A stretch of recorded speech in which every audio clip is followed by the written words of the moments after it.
that is CABS, near Hosur, halting government of Karnataka's attempt to build a Mekedatu dam, preventing the arrest of Tamil Nadu fishermen by the government of Sri Lanka and immediate release of fishermen and their boats, and has requested that all necessary assistance, including financial assistance, be extended to Tamil Nadu. The Honorable Chief Minister has also made various requests to the Union Government regarding fund allocation for highways and infrastructure development in Tamil Nadu, establishment of educational institutions of national importance in Tamil Nadu, and administrative sanction for metro rail projects needed for the cities of Hosur, Coimbatore, and Madurai. In the 11th Governing Council meeting of Niti Aayog, the Honorable Chief Minister once again urged the Union Government to meet these demands. It is sincerely hoped that the Union Government will consider these demands favorably and extend the necessary assistance to Tamil Nadu. A resolution will be passed in Tamil Nadu Legislative Assembly demanding Tamil Nadu's due share of financial devolution from the taxes contributed to the Union Government. Besides passing the resolution, a special legal committee will be constituted to legally pursue the issue up to the Supreme Court in order to secure fair financial devolution. Every rupee due to Tamil Nadu will be properly documented, and a report detailing the Union Government's discriminatory approach towards the financial devolution of Tamil Nadu will be published. Further, it will be ensured that Tamil Nadu receives its rightful share of financial devolution from the Union Government. This government will work diligently to continuously press the Union Government to safeguard the welfare of Tamil Nadu, to fight for state rights, to implement required schemes for the state, and to create new infrastructure. Over the past few years, Tamil Nadu's financial position has faced a very severe deterioration. As promised by the Honorable Chief Minister in his first public address after assuming office, this government has released a white paper on Tamil Nadu's finances to bring out the truth of the previous government's fiscal mismanagement. In the last 5 years alone, the debt has nearly doubled, reaching the level of rupees 10 lakh crores. This currently amounts to 28.3% of the gross state domestic product. As a result, every individual living in Tamil Nadu bears a debt burden of more than 1 lakh rupees. The state's revenue deficit, which was rupees 48,840 crores in 24-25, has risen to 78,324 crores in 25-26 in just 1 year, amounting to 2.2% of the gross state domestic product. Nearly 23% of total revenue receipts is spent on interest payments alone. Owing to leakage, systematic corruption in the revenue and tax collecting departments, tax revenue has declined from 5.93% of GSDP in the financial year 21-22 to 5.45% in 25-26. This government has already begun coordinated measures to bring the diverted revenue that rightfully belongs to the government into the state treasury. In order to bring the revenue that was diverted earlier back into the government's account, this government has recently levied an additional privilege fee on liquor manufacturers.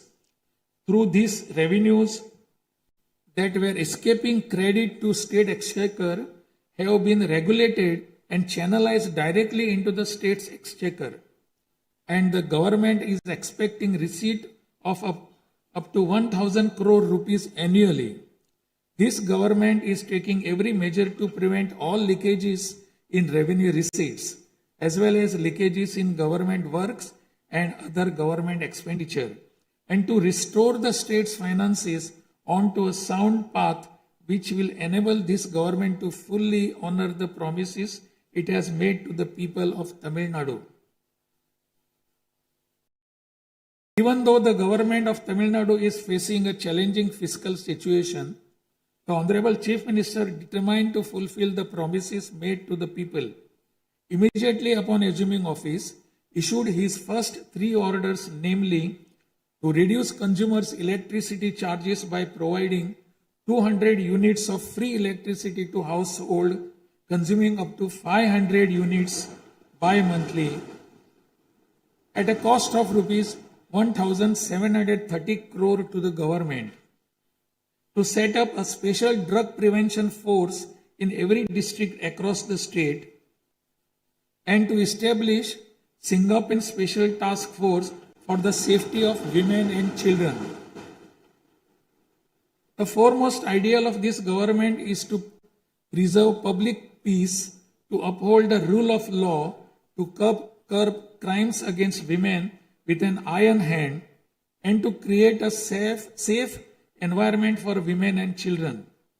This government will take every stringent, firm and swift action against those indulging in sexual violence against women and antisocial activities, and will secure for them the maximum punishment under the relevant provisions of law.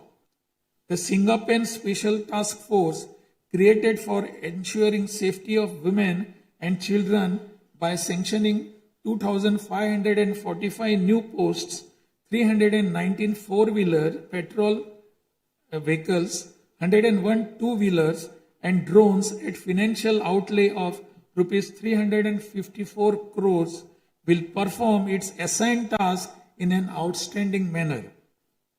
Over the past few years, drug culture has taken deep roots in Tamil Nadu. The previous government took no constructive action to curb it. The primary cause of the breakdown of law and order in Tamil Nadu has been the widespread availability of drugs. The government will work diligently to create a drug-free Tamil Nadu. To this end, this government has issued orders for the formation of a special drug prevention force in every district. This government is taking every measure necessary to completely eradicate the movement of drugs. As a government that is deeply concerned with the welfare of the public, this government has closed 717 retail liquor outlets situated within 500 meters of places of worship, educational institutions and bus stands immediately upon assuming office. Necessary stringent rules will be framed and enforced in order to completely eradicate the movement of illicit liquor, illegal sale of liquor, and to tightly regulate this sector. Through these malpractices in excise and liquor distribution will be curbed, and the socio-economic environment of the state will be restored. There has been large leakage of revenues from mineral resources due to corrupt practices that pervades through the mining sector in Tamil Nadu. This government will ensure efficient and environmentally sustainable exploitation of mineral resources in the state. Organized illicit mining and tax evasion is being curbed with iron hand through proper regulation and enforcement to ensure that revenues flow into government treasury without diversion. Through these efforts, government is striving to double the revenue from minerals. As soon as this government assumed office, the permission was granted to allow free of cost supply of silt deposited in the lakes and ponds of Tamil Nadu to farmers, potters and individuals for their household use. This will not only help increasing the storage capacity of water bodies, but will also help conserve rainwater and groundwater. This scheme will help increase agricultural productivity by improving the nutritional status of the soil. So far, 18,274 lakes and ponds have been notified under this scheme. To help the farming community, Honorable Chief Minister has issued orders for fully waiving crop loans from cooperative societies for farmers with outstanding crop loan amount up to rupees 75,000 and waiving rupees 35,000 for all other farmers. This will benefit 14.43 lakh farmers at an additional expenditure of approximately rupees 6,000 crore to the government. Revitalizing the agricultural sector and improving the livelihood of the farming community is the highest priority of this government. Beyond the immediate financial assistance and loan waivers granted to farmers, this government will act as the prime force in the protecting farmers' interest through proper irrigation management, modern agricultural technologies, improvement of cold storage facilities, and ensuring remunerative prices for their produce. This government is firmly committed to rooting out the corruption rampant in the administrative system and to provide the people an honest, transparent, and clean administration.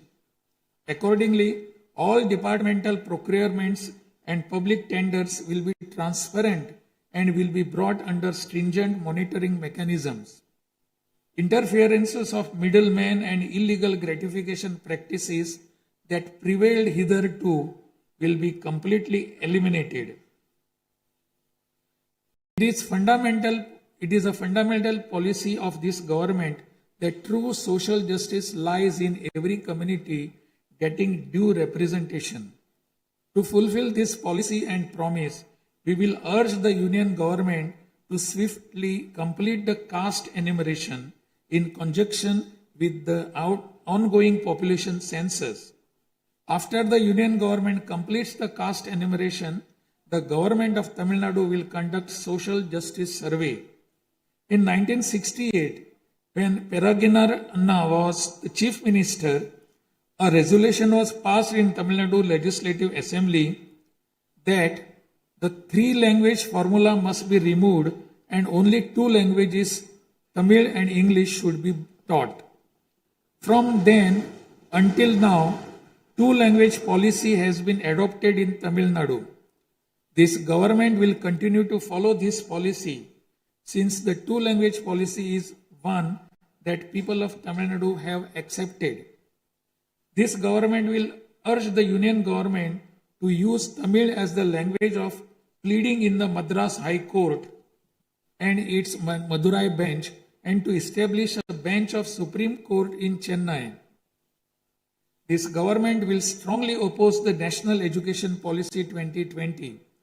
The Union government stand that the amount of rupees 3,458 crore due to Tamil Nadu under Samagra Shiksha Abhiyan will be released only if the 3-language formula under the National Education Policy is implemented is unacceptable.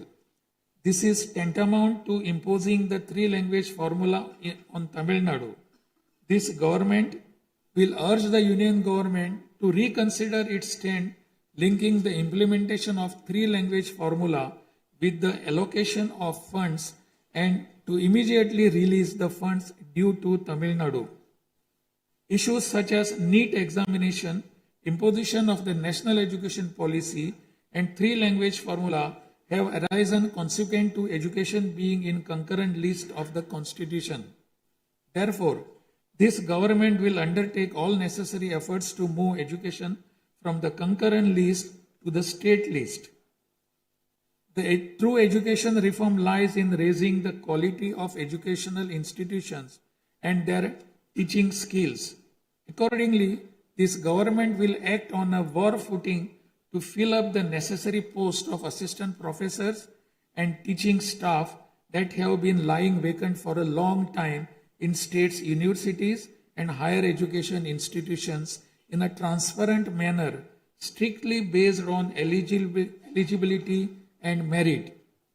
Moreover, this government will introduce various fundamental reforms in the higher education sector. Through this, the students of Tamil Nadu will get world-class education. The Kaveri Delta region is the granary of Tamil Nadu. The farmers of this region depend on Kaveri water as the main water source of the Delta district. Tamil Nadu has the right to use Kaveri water from time immemorial.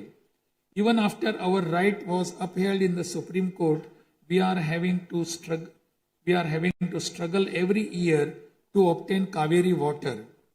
Instead of giving our due share of water, only surplus water is being released to Tamil Nadu by the government of Karnataka. In this situation, government of Karnataka is attempting to implement the Mekedatu project. If this project is implemented, agricultural production as well as farmers' livelihood will be severely affected. This government is taking necessary legal measures to halt this and to get water for Tamil Nadu at the right time. The fishermen of Tamil Nadu continuing to face numerous challenges that affect their livelihood and economic security. In addition to the adverse impacts of monsoons, cyclones, and other natural disasters, fishermen fishing in the Palk Bay frequently encounter serious hardships while fishing in their traditional waters.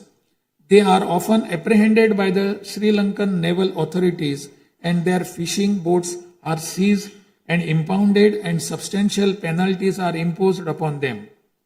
While this government will continue to urge the union government to secure a resolution to this long-standing issue, it will at the same time undertake various measures to strengthen livelihood of fishermen.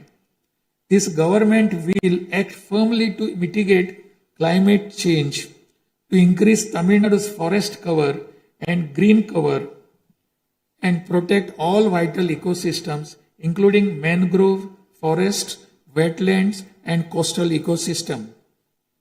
A program for maintenance of lakes and ponds will be implemented every year to help raise groundwater level and to conserve water during rainy seasons. Further, measures will be undertaken to build check dams at appropriate locations in order to prevent water flowing out to sea and to conserve rainwater. The Mullai Periyar Dam is the lifeline of people of southern districts. In 2040, the Supreme Court ordered that the water level of the Mullai Periyar Dam may be raised to 142 feet and also advised that its water level may be raised further to 152 feet after strengthening the dam. However, the government of Kerala, while continuing to refuse permission to carry out strengthening works of the dam, has instead been pressing its demand for building a new dam. This government will take firm measures to prevent the government of Kerala's attempt to build a new dam and will take concerted action to carry out repair works in the Mullai Periyar Dam area and raise the water level of the dam. This government will make intensive efforts to implement the river interlinking project. First, to interlink the rivers within Tamil Nadu, and further to urge the union government to interlink the rivers of the southern states. This government will arrange continued archaeological research at the sites of Kiyadi, Adichanallur, Kudumanal, Mayillandu Parai, Shivakalai, Ahalagam Kulam, Arikamadu, Salvukumpam, and Pumpuhar strive to obtain UNESCO World Heritage Site recognition for the two sites of Kihadi and Adichanallur and arrange for school students to be taken on educational tours to these sites. Further, at the cultural sites of Adichanallur, Kodumannal and Gangai Kondo, Choluparam, the experience of Tamil civilization will be recreated for tourists through augmented reality and virtual reality technologies. Alongside this, a comprehensive sustainable tourism policy will be framed so as to preserve the state's natural resources and ecological balance. By developing environmentally sustainable infrastructure, this government will transform Tamil Nadu into a global destination for heritage and ecotourism. This government is firm that industries must grow and workers must thrive in order to achieve the target set by the Honorable Chief Minister to transform Tamil Nadu to a $1.5 trillion economy by 2036. The procedures for starting industrial enterprises will be simplified to boost industrial growth in Tamil Nadu. This government will also take measures for early grant of permissions needed to start micro, small, medium enterprises through a single window system. Through these measures, Tamil Nadu will achieve rapid industrial growth and lakhs of employment opportunities will be created. With the aim of promoting the state's economic stability and industrial growth while maintaining continuity with the previous industrial policies, the government will notify a new industrial policy that considers the present and future requirements and offers special incentive schemes for domestic and global companies to make fresh investments in Tamil Nadu. This government will enhance the ease of doing business environment by upgrading the single window system into a fully digital platform applicable to all sectors and granting all permissions swiftly without any administrative delay.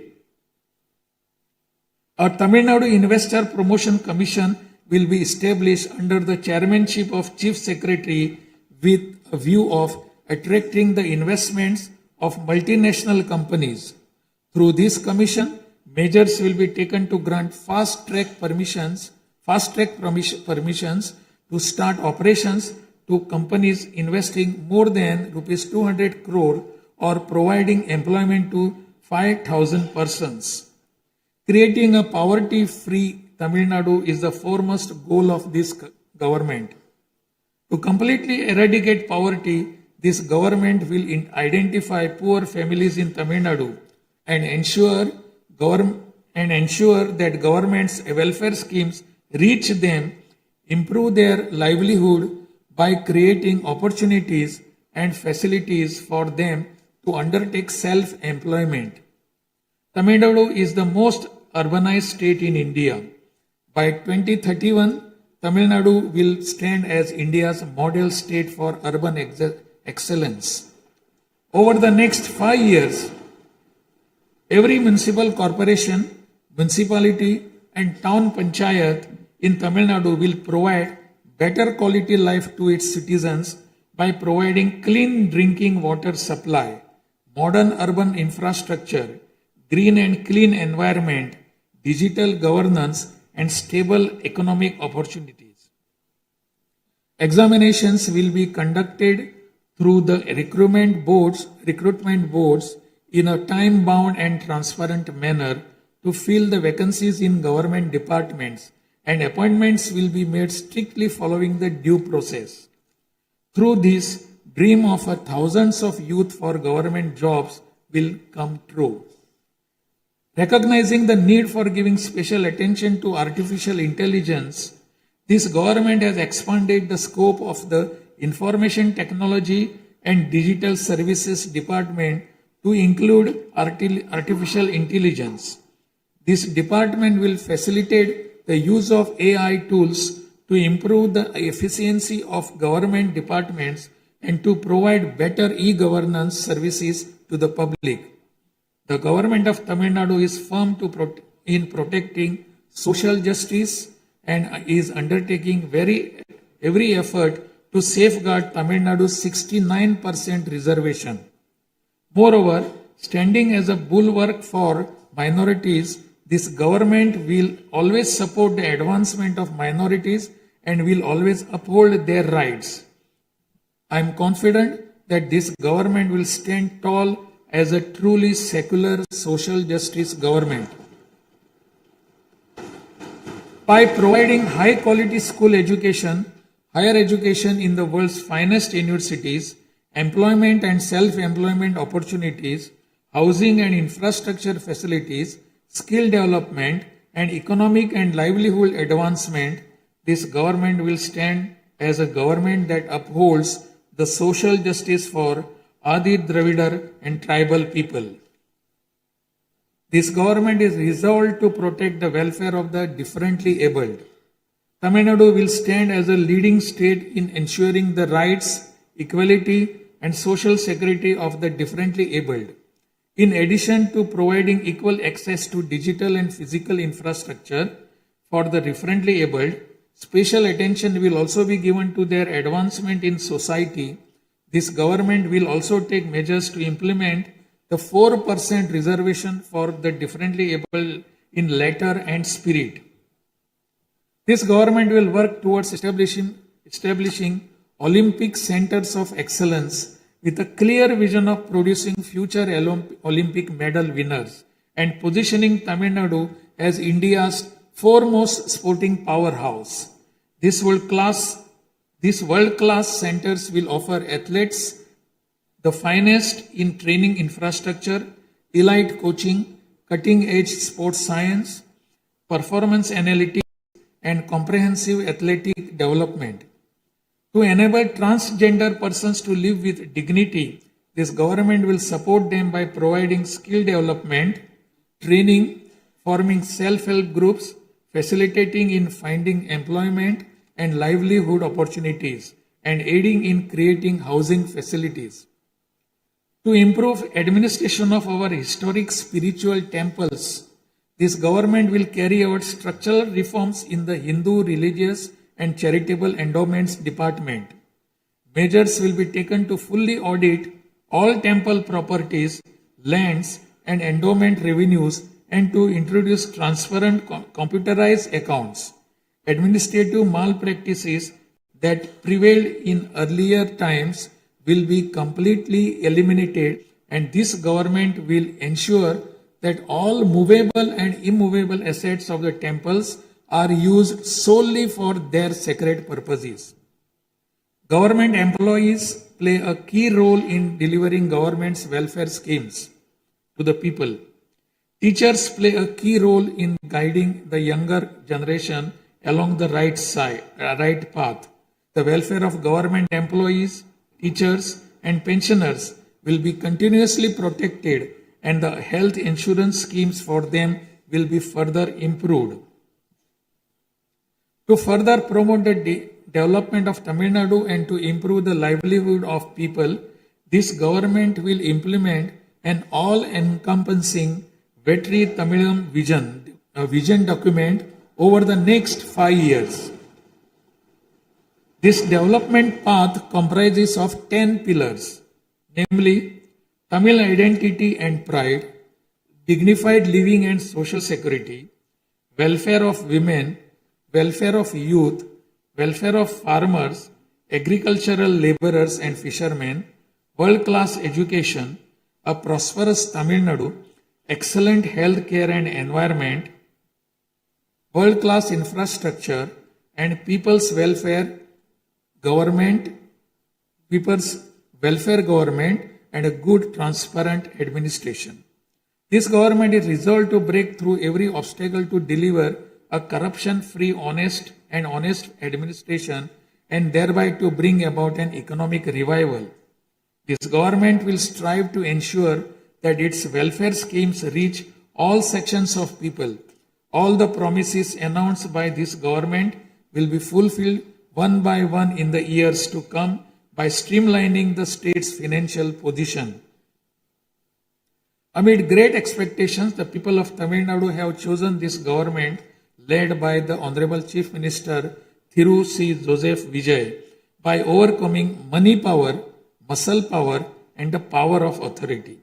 It is the duty of this government to fulfill the people's expectations.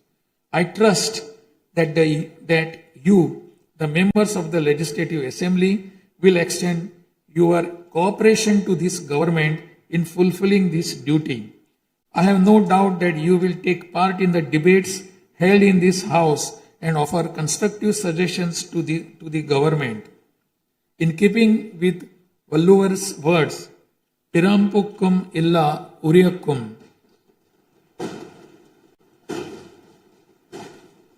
all lives are equal by birth. This government will function as a government for all and a government for the people. Honestly, transparently, and with full openness, free of favor or prejudice.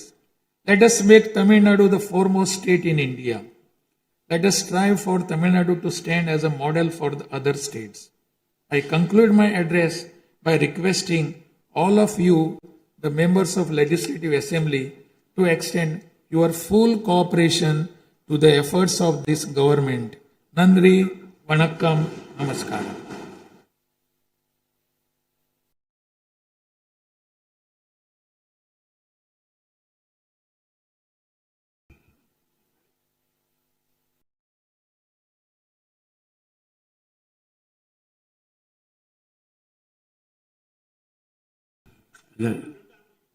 டிஸ்பிளேல கொஞ்சம் சீக்கிரமாக சரி பண்ணுங்க. டிஸ்பிளேல வராது.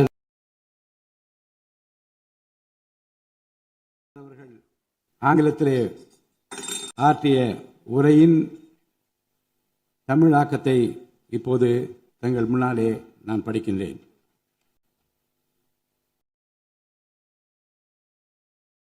மாண்புமிகு சட்டமன்ற பேரவை உறுப்பினர்களே, வணக்கம். மக்களே நாட்டின் உண்மையான எஜமானர்கள் என்றார் பேரறிஞர் அண்ணா.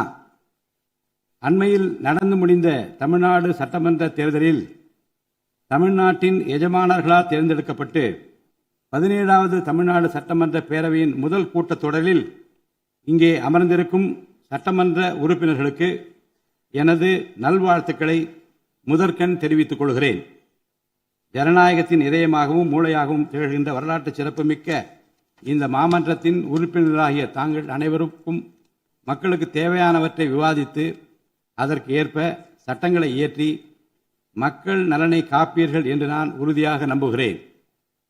சமத்துவம், சுதந்திரம் மற்றும் சகோதரத்துவம் ஆகிய மூன்றும் ஒன்றிணைந்ததே உண்மையான ஜனநாயகம் என்றார் அண்ணல் டாக்டர் அம்பேத்கர் அவர்கள். அத்தகைய ஜனநாயகம் மலர வேண்டும் என்றால் பகுத்தறிவு பகலவன் தந்தை பெரியார், பெருந்தலைவர் காமராஜர், சட்டமேதை அண்ணல் அம்பேத்கர், வீரமங்கை ராணி வேலு நாச்சியார், மக்கள் சேவகர் அஞ்சரை அம்மாள் ஆகியோரை கொள்கை தலைவர்களாக கொண்டுள்ள சாதி, மதம், மொழி, இனம், பணம் ஆகியவற்றுக்கு அப்பாற்பட்டு செயல்படும் தமிழக வெற்றி கழகத்தின் தலைவர் மாண்புமிகு தமிழ்நாடு முதலமைச்சர் திரு ச. ஜோசப் விஜய் அவர்களால் தான் முடியும் என்று முடிவெடுத்து தமிழக வெற்றி கழகத்தின் தலைமையிலான அரசினை ஆட்சி அதிகாரத்தில் தமிழ்நாட்டு மக்கள் அமர்த்தியுள்ளார்கள். மாற்றம் ஒன்றே மாறாதது என்பதற்கேற்ப தமிழ்நாட்டின் அரசியல் வரலாற்றில் இதுவரை நிகழ்ந்திராத ஒரு மாற்றம் அண்மையில் நடந்து முடிந்த தமிழ்நாடு சட்டமன்ற தேர்தலில் ஏற்பட்டிருக்கிறது. கட்சி தொடங்கிய 2 ஆண்டுகளில் மக்களின் பேராதரவுடன் தன்னந்தனியாக பல தடைக்கற்களை உடைத்தெறிந்து பணநாயகத்தை ஒழித்து ஜனநாயகத்தை நிலைநாட்டி ஆட்சியை பிடித்திருக்கிறார் சரித்திர நாயகர் மாண்புமிகு தமிழ்நாடு முதலமைச்சர் அவர்கள். மறுமலர்ச்சி என்பது மாண்புகளை மாய்த்திடும் நஞ்சு அல்ல, மாண்புகளை மாய்க்கும் நச்சு பூச்சிகளை அழித்திடும் முறை என்றார் பேரறிஞர் அண்ணா. பேரறிஞர் அண்ணா அவர்களின் பொன்மொழிக்கேற்ப தமிழ்நாட்டின் அரசியலில் ஒரு புதிய மறுமலர்ச்சியை, மகத்தான மாபெரும் விசில் புரட்சியை குறுகிய காலத்தில் ஏற்படுத்தி இமாலய சாதனை புரிந்திருக்கிறார் மாண்புமிகு முதலமைச்சர் அவர்கள். இந்திய நாடு சுதந்திரமடைந்த பிறகு தமிழ்நாட்டின் அரசியலில் 1967ஆம் ஆண்டு பேரறிஞர் அண்ணா அவர்களும் 1977ஆம் ஆண்டு புரட்சித் தலைவர் எம்ஜிஆர் அவர்களும் மாபெரும் புரட்சியை ஏற்படுத்தினார்கள். அந்த வரிசையில் 2026ஆம் ஆண்டு மாபெரும் சரித்திர புரட்சியை தன்னந்தனியாக ஏற்படுத்தி இருக்கிறார் மாண்புமிகு தமிழ்நாடு முதலமைச்சர் அவர்கள்.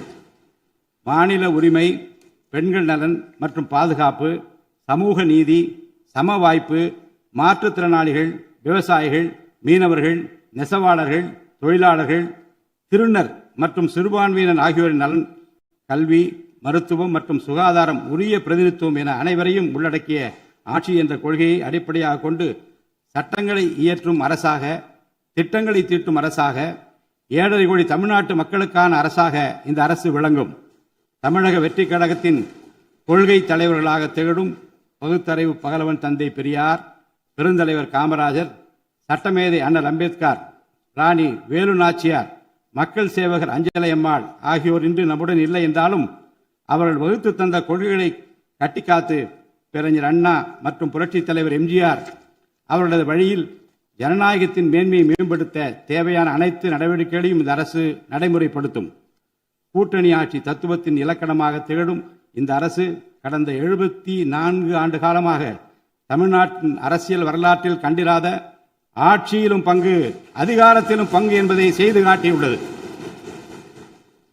தமிழக வெற்றி கழக அரசு பொறுப்பேற்ற பின்னர் மாண்புமிகு முதலமைச்சர் திரு ஜோசப் விஜய் அவர்கள் புதுதில்லியில் மாண்புமிகு இந்திய பிரதமர் திரு நரேந்திர மோடிஜி அவர்களை நேரில் சந்தித்து தமிழ்நாட்டின் நீண்டகால கோரிக்கைகளான வான்வழி அமைப்பு மையத்தை CABS கேப்ஸ் ஓசூரின் அருகில் நிறுவவும், மேகதாது அணை கட்ட கர்நாடக அரசு முயல்வதை தடுக்கவும், தமிழ்நாட்டு மீனவர்கள் இலங்கை அரசால் கைது செய்யப்படுவதை தடுத்து மீனவர்களையும் அவரது படகுகளையும் உடனே விடுவிப்பதற்கான நடவடிக்கைகள் அடங்கிய கோரிக்கை மனுவை அளித்து தமிழ்நாட்டுக்கு தேவையான நிதி உதவி உள்ளிட்ட அனைத்து உதவிகளையும் வழங்குமாறு கேட்டுக்கொண்டார்.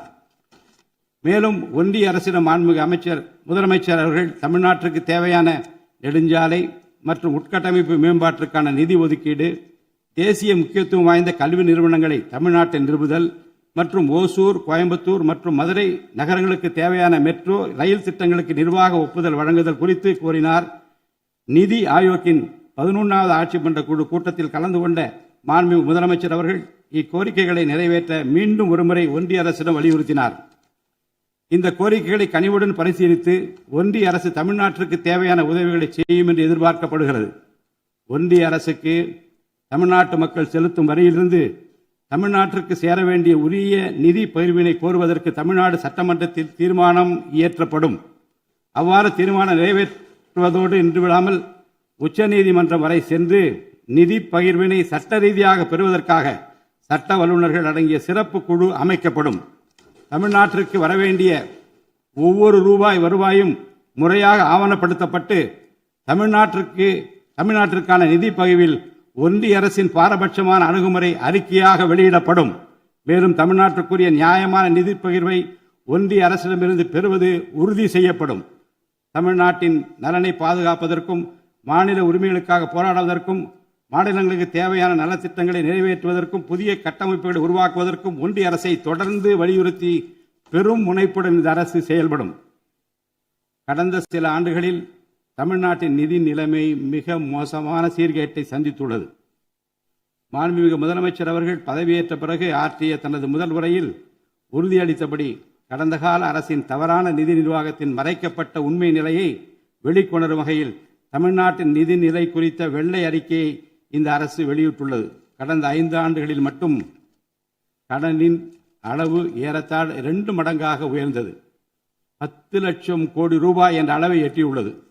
இது தற்போது மாநில மொத்த உள்நாட்டு உற்பத்தி மதிப்பில் GSDP 28.3% உள்ளது. இதன் காரணமாக தமிழ்நாட்டில் வாழும் ஒவ்வொரு தனி நபர் மீதும் 1 லட்சம் ரூபாய்க்கும் அதிகமான கடன் சுமை உள்ளது. 2024-25 நிதியாண்டில் 48,840 கோடி ரூபாயாக இருந்த மாநிலத்தின் வருவாய் பற்றாக்குறை 2025-26 நிதியாண்டில் 78,324 கோடி ரூபாயாக ஒரே ஆண்டில் உயர்ந்து மாநில மொத்த உள்நாட்டு உற்பத்தி மதிப்பில் GSDP 2.2% உள்ளது. மொத்த வருவாய் வரவுகளில் கிட்டத்தட்ட 23% வட்டி செலுத்துவதற்கே செலவிடப்படுகிறது. வருவாய் இழப்புகள் மற்றும் வரி வசூல் துறைகளில் நிலவும் திட்டமிட்ட ஊழல் காரணமாக 2021-22 நிதியாண்டில் மாநில மொத்த உள்நாட்டு உற்பத்தி மதிப்பில் 5.93% இருந்த வரி வருவாய் 2025-26 நிதியாண்டில் 5.45% குறைந்துள்ளது. அரசுக்கு நியாயமாக செல்ல வேண்டிய திசை மாறி சென்ற வருவாயை முறையாக அரசின் கருவூலத்திற்கு கொண்டு வர இந்த அரசு ஏற்கனவே ஒருங்கிணைந்த நடவடிக்கைகளை தொடங்கியுள்ளது. இதுவரை தடமாறி சென்ற வருவாயை அரசின் கணக்குக்கு கொண்டு வரும் பொருட்டு மதுபான உற்பத்தியாளருக்கான கூடுதல் சிறப்பு கட்டணத்தை பிரிவிலேஜ் ஃபீ இந்த அரசு அண்மையில் விதித்துள்ளது. இதன் மூலம் அரசின் கருவூல கணக்கில் வரவு வராத வருவாய்கள் அனைத்தும் முழுமையாக முறைப்படுத்தப்படும். அரசின் அதிகாரப்பூர்வ கருவூல வருவாயாக நேரடியாக மாற்ற நடவடிக்கைகள் எடுக்கப்பட்டும் அரசிற்கு ஓர் ஆண்டிற்கு 1000 கோடி ரூபாய் வரை வரவு எதிர்பார்க்கப்படுகிறது. வருவாய் வரவுகளில் ஏற்படும் அனைத்து இழப்புகளையும், அதேபோல் அரசு பணிகள் மற்றும் இதர அரசு செலவினங்களில் ஏற்படும் இழப்புகளையும் தடுத்து நிதி நிறையை மீண்டும் சீரான பாதைக்கு கொண்டு வர இந்த அரசு அனைத்து நடவடிக்கைகளையும் மேற்கொண்டு வருகிறது. இதன் மூலம் தமிழ்நாட்டு மக்களுக்கு அளித்த வாக்குறுதிகளை இந்த அரசு முழுமையாக நிறைவேற்றும். மிகவும் சவாலான நிதி நெருக்கடியினை தமிழ்நாடு அரசு சந்தித்து வரும் வேளையிலும் மக்களுக்கு அளித்த வாக்குறுதிகளை நிறைவேற்றும் முனைப்புடன் இந்த அரசு ஆட்சி பொறுப்பேற்றவுடன் மாண்புமிகு முதலமைச்சர் அவர்கள் முதல் 3 உத்தரவுகளாக நுகர்வோரின் மின் கட்டணத்தினை குறைத்திடும் விதமாக அரசிற்கு ஏற்படக்கூடிய 1730 கோடி ரூபாய் செலவில் 2 மாதங்களுக்கு 500 யூனிட் வரை பயன்படுத்தும் வீடுகளுக்கு 200 யூனிட் இலவச மின்சாரம் வழங்கவும், மாநிலத்தின் அனைத்து மாவட்டங்களிலும் போதைப்பொருள் தடுப்பு சிறப்பு படையினை உருவாக்கவும் மற்றும் பெண்கள் மற்றும் குழந்தைகளின் பாதுகாப்பிற்காக சிங்கப்பெண் சிறப்பு அதிரடி படையினை ஏற்படுத்தவும் ஆணையிட்டுள்ளார். பொது அமைதியை பேணி காப்பது, சட்டத்தின் ஆட்சியை நிலைநிறுத்துவது மற்றும் பெண்களுக்கு எதிரான குற்றங்களை இரும்பு கரம் கொண்டு ஒடுக்கி மகளிர் மற்றும் குழந்தைகளை பாதுகாப்பான சூழ்நிலை உருவாக்குவது இந்த அரசின் முதன்மையான லட்சியமாகும். பெண்களுக்கு எதிரான பாலியல் வன்கொடுமை மற்றும் சமூக விரோத செயல்களில் ஈடுபடுவோர் மீது இந்த அரசு மிக கடுமையான கண்டிப்பான விரைவான நடவடிக்கைகளை எடுத்து உரிய சட்ட பிரிவுகளின் கீழ் அதிகபட்ச தண்டனை பெற்றுத்தரும். பெண்கள் மற்றும் குழந்தைகளின் பாதுகாப்பினை உறுதி செய்யும் பொருட்டு உருவாக்கப்பட்ட சிங்கப்பெண் சிறப்பு அதிரடிப்படை 2545 புதிய பணியிடங்களுடன் 319 புதிய 4 சக்கர ரோந்து வாகனங்கள், 101 இருசக்கர வாகனங்கள் மற்றும் ட்ரோன்களுடன் 354 கோடி ரூபாய் நிதி ஒதுக்கீட்டில் இப்பணியினை மிக சிறப்பாக செய்து முடிக்கும். கடந்த சில ஆண்டுகளாக தமிழ்நாட்டில் போதைப்பொருள் கலாச்சாரம் வேரூன்றியுள்ளது. இதனை கட்டுப்படுத்த முந்தைய அரசு ஆக்கப்பூர்வமான நடவடிக்கைகள் எதையும் எடுக்கவில்லை. தமிழ்நாட்டின் சட்டம் ஒழுங்கு சீர்கேட்டிற்கு முதற் காரணம் மாநிலத்தின் பரவலாக கிடைக்கும் போதைப்பொருள் பழக்கம்தான். போதைப்பொருள் இல்லாத தமிழ்நாட்டை உருவாக்குவது இந்த அரசு முழு மூச்சுடன் செயல்படும். இதனை செயல்படுத்தும் விதமாக போதைப்பொருள் தடுப்பு சிறப்பு படை அனைத்து மாவட்டங்களை உருவாக்க இந்த அரசு உத்தரவிட்டுள்ளது. போதைப்பொருள் நடமாட்டத்தை முற்றிலுமாக ஒழிக்க தேவையான அனைத்து நடவடிக்கைகளையும் இந்த அரசு எடுத்து வருகிறது. பொதுமக்களின் நலனில் பெரிதும் அக்கறை கொண்ட இந்த அரசு பொறுப்பேற்றவுடன் முதற்கட்டமாக வழிபாட்டு தலங்கள், கல்வி நிறுவனங்கள் மற்றும் பேருந்து நிலையங்களுக்கு அருகில் 500 மீட்டர் தொலைவில் அமைந்திருந்த 717 மதுபான சில்லறை விற்பனை கடைகள் மூடப்பட்டுள்ளன.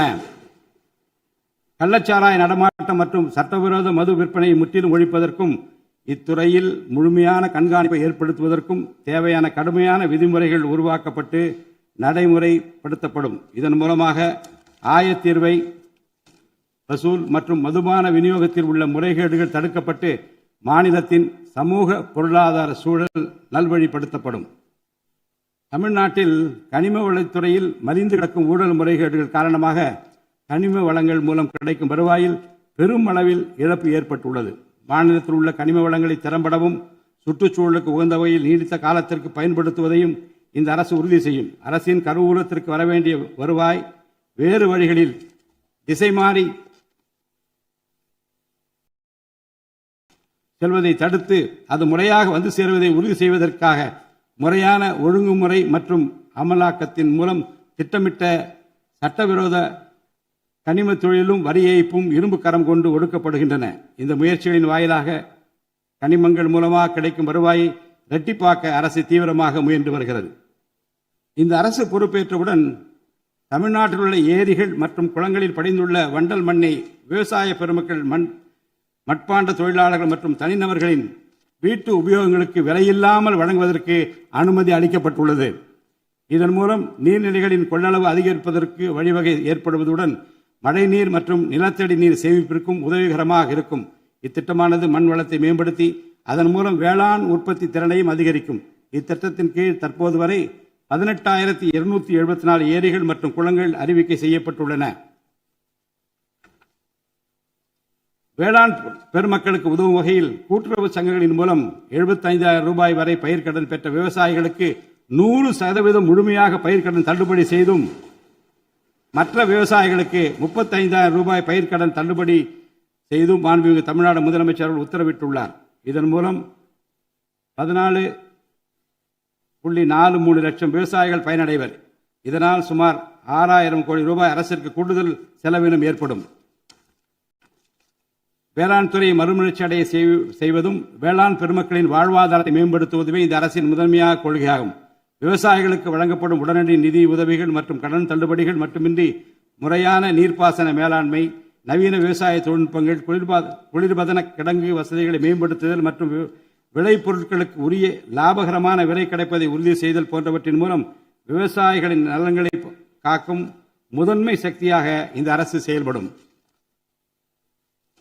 நிர்வாக அமைப்பில் மலிந்து கிடக்கும் ஊழலை வேரோடு அறுத்து நேர்மையான, வெளிப்படையான, தூய்மையான நிர்வாகத்தை மக்களுக்கு வழங்குவதில் இந்த அரசு உறுதியாக உள்ளது. இதற்கேற்ப அனைத்து துறை சார்ந்த கொள்முதல்கள் மற்றும் ஒப்பந்த புள்ளிகள் எவ்வித ஒளிவு மறைவுமின்றி கடுமையான கண்காணிப்பு வழிமுறைகளுக்கு உட்படுத்தப்படும்.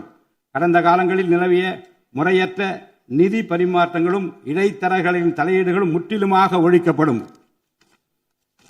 ஒவ்வொரு சமூகத்திற்கும் உரிய அளவிலான பிரதிநிதித்துவம் கிடைப்பதே உண்மையான சமூக நீதி என்பது இந்த அரசின் அடிப்படை கொள்கை.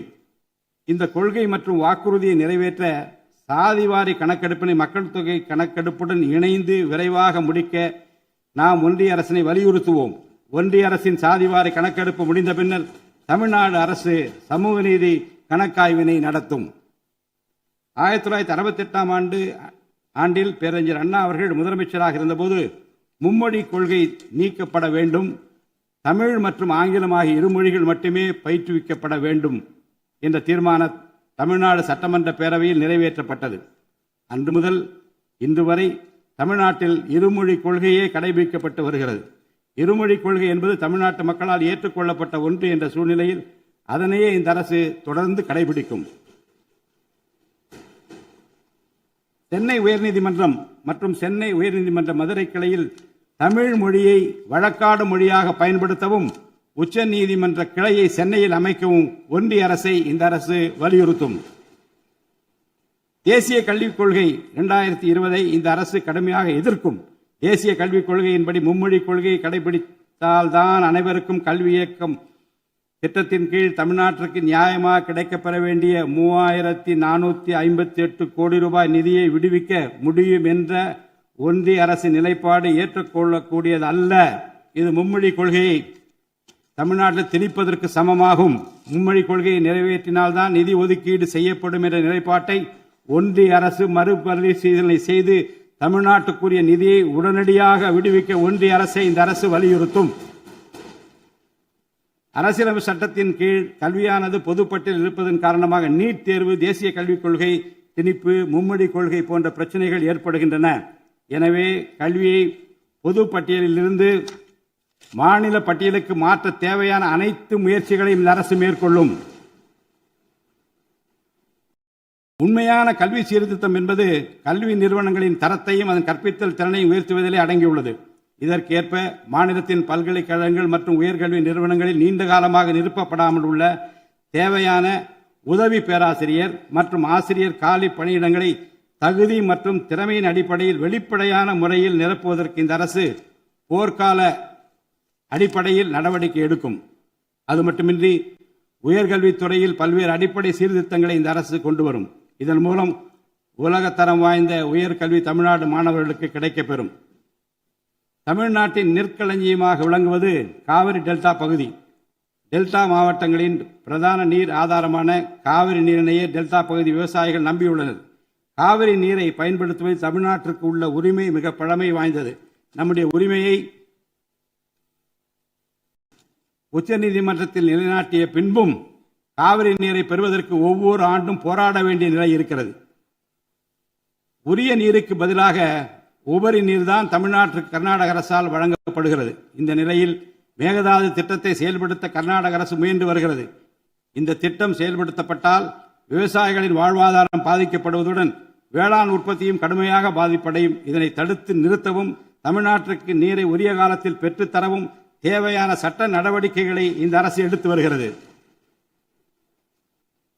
தமிழ்நாட்டு மீனவர்கள் தங்களின் வாழ்வாதாரம் மற்றும் பொருளாதார பாதுகாப்பை பாதிக்கும் பல்வேறு சவால்களை தொடர்ந்து எதிர்கொண்டு வருகின்றனர். பருவமழை, புயல் மற்றும் பிற இயற்கை பேரிடர்களால் ஏற்படும் பாதிப்புகளுக்கு அப்பாற்பட்டு பாக் வளைகுடா பகுதியில் தங்களின் பாரம்பரிய மீன்பிடி பகுதிகளில் மீன்பிடி தொழிலில் ஈடுபடும் மீனவர்கள் அடிக்கடி கடுமையான துன்பங்களை அனுபவித்து வருகின்றனர்.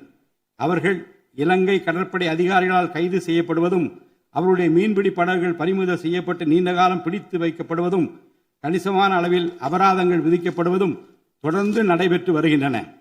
இந்த நீண்டகால பிரச்சினைக்கு தீர்வு காண ஒன்றிய அரசு தொடர்ந்து வலியுறுத்தும். அதே நேரத்தில் மீனவர்களின் வாழ்வாதாரத்தையும் பொருளாதார நிலைத்தன்மையையும் வலுப்படுத்தும் பல்வேறு நடவடிக்கைகளையும் மேற்கொள்ளும். காலநிலை மாற்றத்தினை எதிர்கொள்வதிலும், தமிழ்நாட்டின் வனப்பரப்பு மற்றும் பசுமை பரப்பினை உயர்த்துவதிலும் சதுப்பு நில காடுகள், ஈரநிலங்கள், கடலோர பகுதிகள் என அனைத்து வகையான சூழலியல் முக்கியத்துவம் வாய்ந்த நிலப்பரப்புகளை பாதுகாப்பதிலும் இந்த அரசு உறுதியாக செயல்படும். நிலத்தடி நீர்மட்டத்தை உயர்த்தவும், மழை காலங்களில் வரும் நீரை சேமிக்கவும் ஏதுவாக ஏரிகள் மற்றும் குளங்கள் பராமரிப்பு திட்டம் ஒவ்வொரு ஆண்டும் செயல்படுத்தப்படும். மேலும் கடலுக்கு செல்கின்ற நீரை தடுக்கும் வகையிலும், மழை நீரினை சேமிக்கும் வகையிலும் தேவையான இடங்களில் தடுப்பணைகள் கட்ட நடவடிக்கைகள் மேற்கொள்ளப்படும். தென் மாவட்ட மக்களின் உயிர் நாடியாக விளங்குவது முல்லை பெரியாறு அணையாகும். முல்லை பெரியாறு அணை நீர்மட்டத்தை 142 அடி வரை உயர்த்திக் கொள்ள உச்சநீதிமன்றம் 2014 ஆண்டு ஆணையிட்டதோடு, அணையை வலுப்படுத்திய பின் அணையின் நீர்மட்டத்தை 152 அடி வரை உயர்த்திக் கொள்ளலாம் என்றும் அறிவுறுத்தியிருக்கிறது. ஆனால் அணையை வலுப்படுத்தும் பணிகளை மேற்கொள்ள தொடர்ந்து அனுமதி மறுத்து வரும் கேரள அரசானது அதற்கு மாறாக புதிய அணையை கட்ட வேண்டும் என்ற கோரிக்கையை தொடர்ந்து வலியுறுத்தி வருகிறது. கேரள அரசின் புதிய அணை கட்டும் முயற்சியை தடுக்கவும், முல்லை பெரியார் அணைப்பகுதியில் பழுதுபார்க்கும் பணிகளை மேற்கொள்ளவும், அணையின் நீர்மட்டத்தினை உயர்த்தவும் உறுதியான நடவடிக்கைகளை இந்த அரசு எடுக்கும். நதிநீர் இணைப்பு திட்டத்தை செயல்படுத்தும் விதமாக முதற்கட்டமாக தமிழ்நாட்டில் உள்ள நதிகளை இணைக்கவும், அதனைத் தொடர்ந்து ஒன்றிய அரசிடம் வலியுறுத்தி தென் மாநிலங்களில் உள்ள நதிகளை இணைக்கவும் இந்த அரசு தீவிரமாக முயற்சி மேற்கொள்ளும். கீழடி, ஆதிச்சநல்லூர், கொடுமணல், மயிலாடம்பாறை, சிவகலை, அழகன்குளம், அரிக்கமேடு, சல்வன்குப்பம் மற்றும் பூம்புகார் ஆகிய தலங்களில் தொடர்ந்து தொல்லியல் துறை ஆராய்ச்சி மேற்கொள்ளவும், கீழடி, ஆதிச்சநல்லூர் ஆகிய இரு தலங்களுக்கு யுனெஸ்கோவின் உலக பாரம்பரிய சின்னம் என்ற அங்கீகாரத்தை கிடைக்கவும், இத்தலங்களுக்கு பள்ளி மாணவர்களை கல்வி சுற்றுலா அழைத்துச் செல்லவும் இந்த அரசு வழிவகை செய்யும். மேலும் ஆதிச்சநல்லூர், கொடுமணல், கங்கை கொண்ட சோழபுரம் ஆகிய பண்பாட்டு தலங்களில் மிக மெய்மை மற்றும் மெய்நிகர் தோற்றம், ஆக்மெண்டட் ரியாலிட்டி, வர்ச்சுவல் ரியாலிட்டி ஆகிய தொழில்நுட்பங்களின் மூலம் சுற்றுலா பயணிகளுக்கு தமிழர் நாகரிகம் மீட்டுருவாக்கம் செய்யப்பட்டு அதன் அனுபவம் வழங்கப்படும். இவற்றுடன் இணைந்து மாநிலத்தின் இயற்கை வளங்களையும் சுற்றுச்சூழல் சமநிலையையும் பேணிக்காக்கும் வகையில் ஒரு விரிவான நிலையான சுற்றுலா கொள்கை, சஸ்டைனபிள் டூரிசம் பாலிசி வகுக்கப்படும். சுற்றுச்சூழல் பாதுகாப்போடு உட்கமைப்பை மேம்படுத்தி தமிழ்நாட்டை உலகளாவிய பாரம்பரிய மற்றும் சூழல்சார் சுற்றுலா தலமாக இந்த அரசு மாற்றும். வரும் 2036 ஆண்டிற்குள் தமிழ்நாட்டை $15 டிரில்லியன் பொருளாதாரம் கொண்ட மாநிலமாக உருவாக்கிட வேண்டும் என்ற முதலமைச்சர் அவர்களின்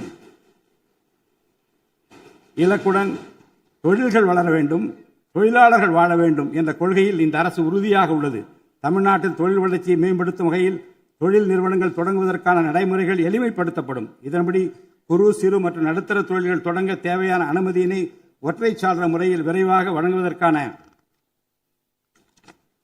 நடவடிக்கைகளை இந்த அரசு எடுக்கும். இதன் மூலம் தமிழ்நாடு தொழில் வளர்ச்சி அடைவதோடு லட்சக்கணக்கான வேலை வாய்ப்புகள் உருவாக்கப்படும். மாநிலத்தின் பொருளாதார நிலைத்தன்மையையும் தொழில்துறை வளர்ச்சியையும் ஊக்குவிக்கும் நோக்குடன் முந்தைய தொழில் கொள்கைகளின் தொடர்ச்சியை பேணுவதோடு தற்கால மற்றும் வருங்கால தேவைகளை கருத்தில் கொண்டு ஒரு புதிய தொழில் கொள்கையை இந்த அரசு வகுத்து உள்நாட்டு மற்றும் உலகளாவிய நிறுவனங்கள் தமிழ்நாட்டில் தங்களது முதலீடுகளை மேற்கொள்வதற்கான சிறப்பு ஊக்கத்தொகை திட்டங்களை இந்த அரசு செயல்படுத்தும். அனைத்து துறைகளுக்கும் பொருந்தக்கூடிய வகையில் ஒற்றைச்சாளர முறை, சிங்கிள் விண்டோ சிஸ்டம் முழுமையான டிஜிட்டல் தளமாக மேம்படுத்தி எவ்வித நிர்வாக தாமதமுமின்றி அனைத்து அனுமதிகளையும் விரைந்து வழங்கி தொழில் தொடங்குவதை எளிதாக்கும். ஈஸ் ஆஃப் டூயிங் பிசினஸ் சூழலை இந்த அரசு மேம்படுத்தும். பன்னாட்டு நிறுவனங்களின் முதலீடுகளை ஈர்க்கும் வகையில் தமிழ்நாடு முதலீட்டாளர் ஊக்குவிப்பு ஆணையம் ஒன்று தலைமைச் செயலாளர் தலைமையில் ஏற்படுத்தப்படும். இந்த ஆணையத்தின் மூலம் 200 கோடி ரூபாய்க்கும் அதிகமாக முதலீடு செய்யும் நிறுவனங்கள் அல்லது 5000 பேருக்கு வேலைவாய்ப்பு வழங்கும் நிறுவனங்களுக்கு விரைந்து தொழில் தொடங்க அனுமதி அளிக்க நடவடிக்கை எடுக்கப்படும். வறுமையில்லா தமிழ்நாட்டை உருவாக்குவது இந்த அரசின் முதன்மையான குறிக்கோள். வறுமையை முற்றிலும் ஒழிக்கும் வகையில் தமிழ்நாட்டில் உள்ள ஏழை குடும்பங்கள் கண்டறியப்பட்டு அவர்களுக்கு அரசின் நலத்திட்டங்கள் சென்றடைவதை உறுதி செய்வதுடன் அவர்களின் வாழ்வாதாரத்தை மேம்படுத்தவும் அவர்கள் சுய தொழில் செய்வதற்கான வாய்ப்புகளையும் வசதிகளையும் இந்த அரசு ஏற்படுத்தி தரும். இந்தியாவில் நகரமயமாதல் முன்னோடிய மாநிலமாக தமிழ்நாடு விளங்குகிறது. வரும் 2031ஆம் ஆண்டிற்குள் நகர்ப்புற சிறப்பிற்கான இந்தியாவின் முன்மாதிரி மாநிலமாக தமிழ்நாடு திகழும். தமிழ்நாட்டில் உள்ள ஒவ்வொரு மாநகராட்சி, நகராட்சி மற்றும் பேரூராட்சியும் தங்களது குடிமக்களுக்கு உயர்தர வாழ்க்கையை உறுதி செய்யும் வகையில் தூய்மையான குடிநீர் விநியோகம், நவீன நகர்ப்புற கட்டமைப்பு, பசுமையான மற்றும் தூய்மையான சூழல், டிஜிட்டல் நிர்வாகம் மற்றும் நிலையான பொருளாதார வாய்ப்புகளை அடுத்த 5 ஆண்டுகளில் வழங்கும்.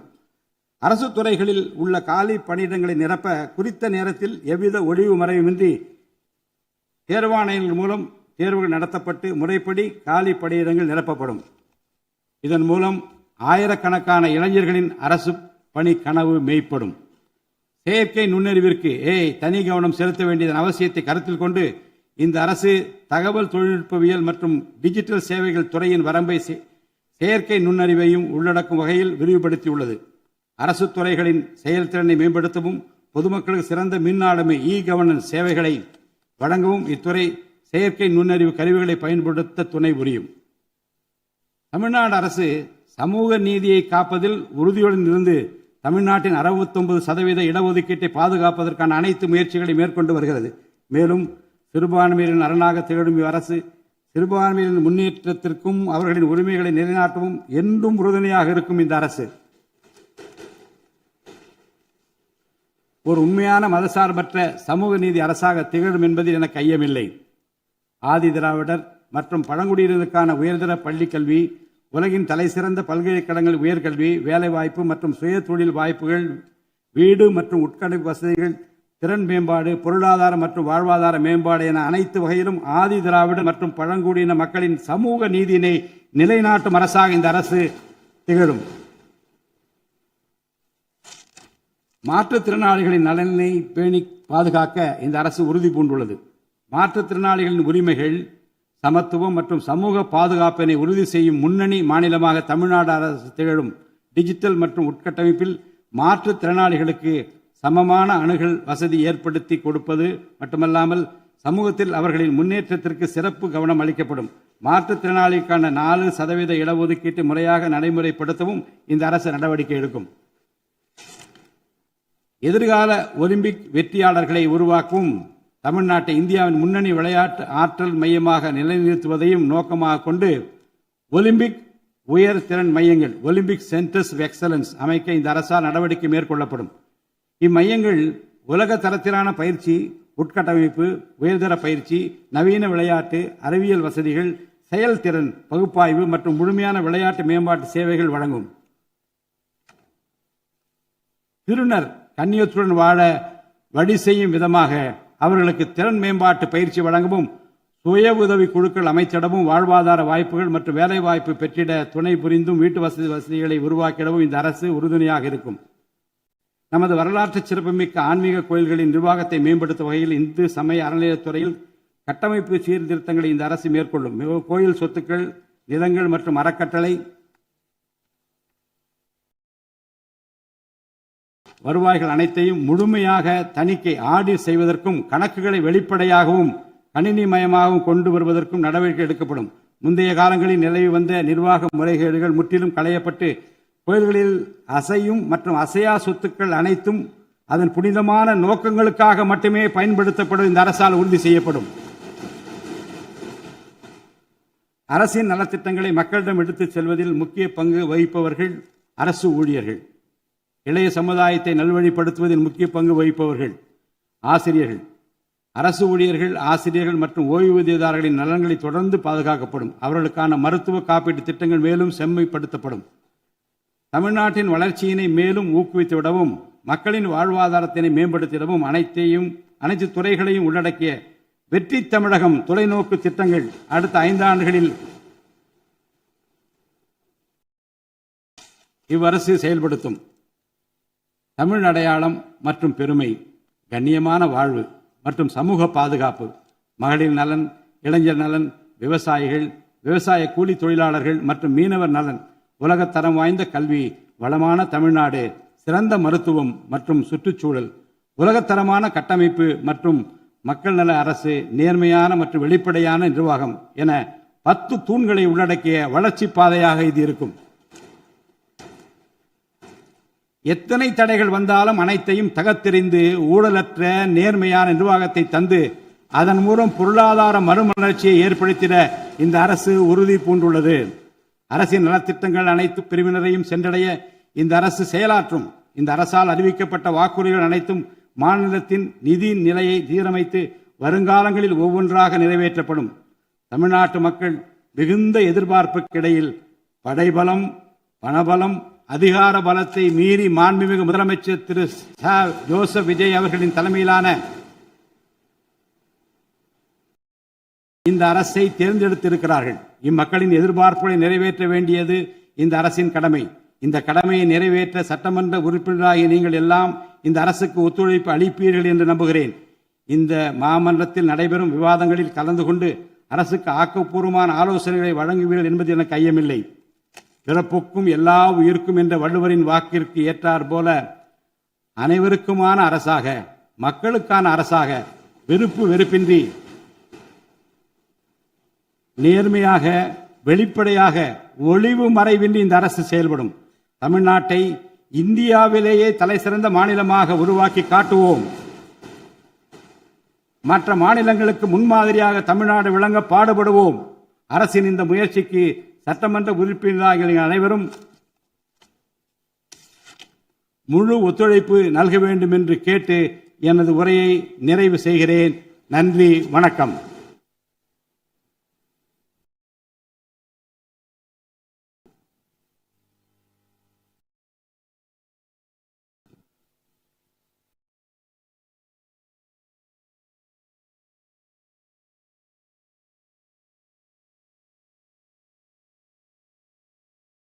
मन अधिनायक जय हे भारत भाग्य विधाता, पंजाब सिंधु गुजरात मराठा द्राविड उत्कल बंगा, विंध्य हिमाचल यमुना गंगा उच्चल जलति तरंगा, तव शुभ नामे जाहे दव शुभ आशीष माहे, गाहे दव जय गाथा जनगण मंगल